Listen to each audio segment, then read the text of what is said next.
छत्रपती शिवाजी महाराज आणि छत्रपती संभाजी महाराज यांच्याविषयी अपमानास्पद वक्तव्य करणारा तसंच इतिहास संशोधक इंद्रजित सावंत यांना जीवे मारण्याची धमकी देणाऱ्या प्रशांत कोरटकर याचा संयुक्त उपनगर शिवजयंती उत्सव समितीच्या वतीनं आज निषेध करण्यात आला. माजी नगरसेवक शारंगधर देशमुख यांच्या नेतृत्वाखाली हे आंदोलन क्रशर चौकात करण्यात आलं.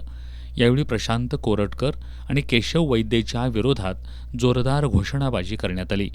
प्रशासकीय कारवाईमधील वेळकाढूपणा, कायदेशीर कारवाईची तगमग शिवप्रेमींच्या घोषणांमधून जाणवत होती. यावेळी बोलताना माजी नगरसेवक शारंगधर देशमुख यांनी समाजामध्ये दुही निर्माण करणाऱ्या समाजभेदींचा चांगलाच समाचार घेतला.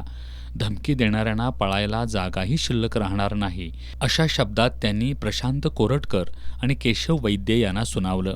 आणि त्यांच्या केसालाही धक्का लागला तर त्यांना महाराष्ट्रात पळायला जागा कुठं उरणार नाही. ही अशी वैद्य असेल, कोरटकर असेल, सोलापूरकर असतील, ही एक विकृती आहे.